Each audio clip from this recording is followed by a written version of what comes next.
Welcome back to the Josh Kane Presidential Fireside Chat, Season 2, recorded in the new studio. The new studio cost about 300 times Season 1's budget, and I only wish I was kidding. So Season 2, we're going to do a deep dive on the Gilded Age. So the episodes, similar format. We're going to do book recommendations. The travel recommendations, I don't necessarily have travel recommendations tied specific to the people or places. So I'm going to maybe do a deep dive on the national park system.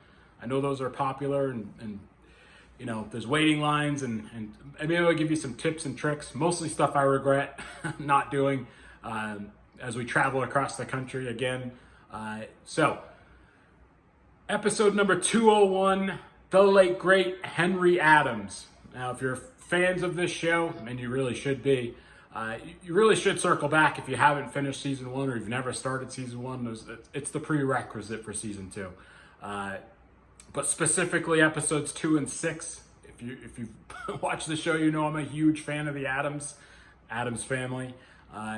So Henry Adams, long line, maybe the bluest of blue bloods in American history. His grandfather on his mom's side is Peter Brooks, who's listed as like one of the wealthiest Americans ever made. We don't care about the mother's side. We only care about the dad's side on this show, in this instance anyway. So his great-grandfather is John Adams. His grandfather is John Quincy Adams, and his dad is Charles Francis Adams. So let's really quick, he grows up, he's born in 1838, so, just before the Civil War. And so you think about it, John Adams, I'm already on record saying he's our greatest founding father, and there's nothing you'll say or do to change my mind on that. But let's think about, so he was the minister to England at the end of the Revolutionary War. So he's out there, he's in an impossible situation negotiating with a country who thinks he's a traitor. So obviously he becomes the second vice president, then the president. Now, John Quincy Adams, again, minister to England at the tail end of the War of 1812. Again, he's out there negotiating. It's not like they were in constant communication, like, hey, send him an email. I mean, he's on his own negotiating the peace deal with England. So he becomes Secretary of State and then our 6th president. His son, Charles Francis, he's politically active. He's actually on the ticket with Martin Van Buren in 1848 as the VP nominee of the Free Soil Party. He's elected to Congress in 1860. He's actually appointed to Minister of England by Lincoln during the Civil War. So if you're Henry Adams, you're born into this family, again, as close to royalty as one can get in America. He was basically raised to be a future president. I mean, that's just the expectation. But when he goes off with his dad to England, he's in England for like 8 or 9 years during the Civil War. He misses the war. He doesn't come back to almost 1870, and he comes back to an America that has completely changed. So it could have been easy to start with one of the robber barons of the Gilded Age to start, and that's the direction I was headed until I came across this book. America has completely changed while he's out of the country. You think about it this way: starting in 1860 and for the next 20 years, all the presidents were born on basically the western frontier. You have Lincoln, Illinois, all those Ohio presidents. Before that, the Adams family, anybody that was the last name Adams had full access to the cabinet. They could walk into the White House anytime. They could walk into meetings with Congress. I mean, they had full walk-in privilege to all these things. And then he comes back from England, and the country's completely different. They don't know any of the people in the cabinet, really. The country's just totally different. So instead of getting into politics, he goes more into he becomes a famous historian, a professor at Harvard. He writes lots of books. He's almost like a political commentator, like a modern day. He'd be on Twitter and a talking head on cable news. But that's essentially what he became, a provocateur. He does get married, and his wife is Clover Hooper, and she suffers from, it seems like the family suffers from mental illnesses, and she eventually, 13 years into their marriage, she commits suicide. He never remarries, never had any children. So, you know, I'm like completely obsessed with the Addams Family tree and and you know, tracking with their every movement. And it's, you know, they have this very powerful family that sort of comes to a halt, you know, with Henry Adams. He did have a brother that, you know, was in Congress for a term or two. But after that, you know, not a lot going on with the Addams family, unfortunately. But again, he was a famous historian, and right along my line of thinking, he actually thought Robert E. Lee should have been hanged for what he did during the Civil War. So me and Hank Adams have a lot in common. So he traveled. He traveled in a pretty elite circle of friends. He lived in Washington, D.C. after he moved from Massachusetts. He still had, you know, some wealthy. He himself was very wealthy, and he traveled in a wealthy circle. So he's like this American blue blood who no longer fits in with how changed America is after the Civil War.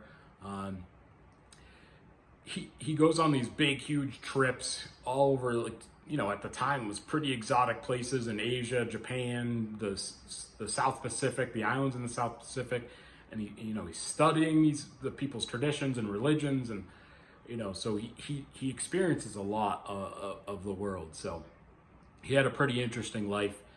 So this is kind of funny. So he ran in the same circle as Charles Cabot Lodge, who was the son of Henry Cabot Lodge, who was a long-term senator from Massachusetts. So Charles is a bit younger than him, but so they're hanging out, and when I'm reading the book, it talks about something about Tuckernuck, Massachusetts, and I was like, Tuckernuck, Massachusetts? That's weird. Isn't that the name of the island off Nantucket? Like, it just totally didn't click at all. I'm like, that's a weird name for a town that I've never heard of. But it was Nantucket. Eventually the author writes, it was a small island off of Nantucket. And I'm like, oh, that makes sense. I never thought of it as Tuckernuck, Nantucket. So anyway, he's gallivanting on Tuckernuck, and Charles Cabot Lodge actually dies of food poisoning. So here I am, I'm reading this book. They use some fancy word I'd never heard of that means food poisoning. I think it's murder. I'm like, there's a murder on Tuckernuck? So here's Henry Adams in the 1870s traveling to Tuckernuck. I lived the first 18 years of my life on Nantucket. I never stepped foot on Tuckernuck. The closest I ever came, one night, I had been out at the beach at Smith Point all night. I'm sure I was picking up cleaning the beach. I fell asleep in the sand due to exhaustion, I'm sure. And I woke up as the sun was coming up, and I could see something floating towards me from Tuckernuck. And all of a sudden, this giant deer came out of the ocean. And we stared at each other. He shook himself off and ran off. I thought I was hallucinating. I vowed to never clean the beach all night ever again. So I've never been to Tuckernuck. Henry Adams was there all the time in the 1870s. So he actually was due to go back to Europe. He spent a ton of time, again, traveling the world, but he had return tickets on the Titanic. So they say he had a stroke shortly after the Titanic sank, and it was due to the stress of the sinking of the Titanic. So take that for what it's worth. Henry Adams, great. Again, gave me a lot of closure personally. The Adams family. I would support any Adams for Congress, Senate, President. I'm trying to bring back the family. So I've got a great book recommendation. So I was spending too much money on books, so I bought myself a Kindle. I'm able to read it. It's waterproof. I can read it in the pool. I do a lot of reading in the pool, more than I care to admit or that you'd be willing to believe. So here's the printed copy of the book, The Last Aristocrat, American Aristocrat, Henry Adams. Terrific book. Again, prerequisite, I would read the John Adams book, the John Quincy Adams book, and then this book. Do the tour, do everything Adams, and then finish with this. This was like just a perfect ending. Thanks to my pal up in Agunquit, Jerry, for recommending this book. I just loved it. So that's Henry Adams. Again, you can't tell the story of the Gilded Age without, his perspective. The country just, I can't say it enough. It changes so dramatically. Some say for the better, some say for the worse. I mean, the political elites are gone. Guys like the Adams family are wiped out. So, all right. So travel recommendations. I mean, he is buried in Rock Creek Park in Washington, D.C., and it's a kind of a cool memorial. It was done by Auguste Saint Gaudens. I don't know if I'm saying that right, but it's like a famous, sculpture. It's really kind of cool. It's surrounded by trees, so you like go into this little nook.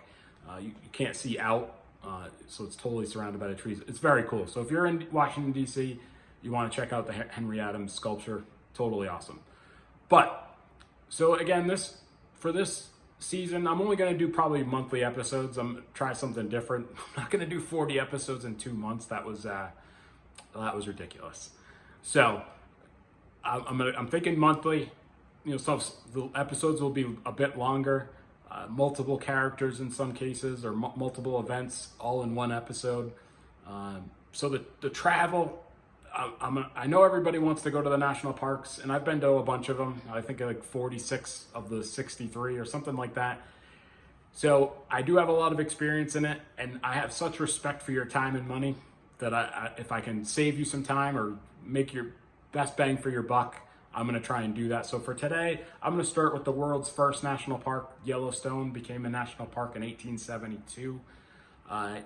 It's terrific. I went I've only been once in 2011. I can't believe it's already been 10 years since I was at Yellowstone. I can't say enough about Yellowstone. It is just terrific. We flew in to Salt Lake City and drove up. It was about maybe a 5-hour drive. You get to Grand Teton, which is right next door to Yellowstone. I would say the biggest piece of advice I can give you is you gotta stay in the park. Now, the idea of camping to me is like staying at a filthy motel. So I'm not gonna give you any campground. I'm not tenting anywhere. Like, forget it. That's not me. So, but I think the advice is the same. You definitely want to stay in the park. At every national park, you're gonna want to stay inside the park.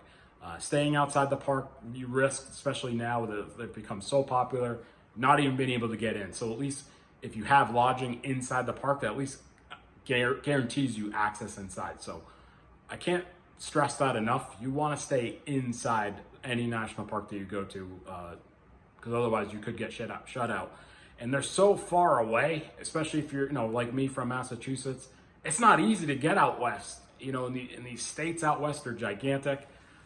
So you definitely want to stay in the park and take advantage of that. And the lodges, I mean, I know, again, they're expensive, but they're so terrific. And Yellowstone is a really big park, so you're going to want to stay in multiple locations. When we went, we stayed 3 nights in the park, and we stayed at 3 different lodges, because the park's like as big as Rhode Island. So it's a big place. And my only regret is we didn't stay longer, and we didn't really go into Montana. I would have liked to have gone to Bozeman. So if I ever get back, I would like to do that. One book recommendation. This is sort of the Complete National Parks. It's a National Geographic book. And this has everything, all 400 plus units of the park. It has information about everything, has the maps. I've memorized this book, but I usually always double check it before I go anywhere, just to see what I'm going to be driving by. This helps me plan road trips so I can plan between different things that I'm interested in. I'm not interested in everything. It just seems that way. So that's basically it. We're going to talk about the national parks. Again, Yellowstone and Grand Teton, maybe certainly in my top favorites. Just gorgeous part of the country. Again, not an easy place to get to. So that's it for episode number 201 of the Josh Kane Presidential Fireside Chat, The Gilded Age. Till next time, bye for now.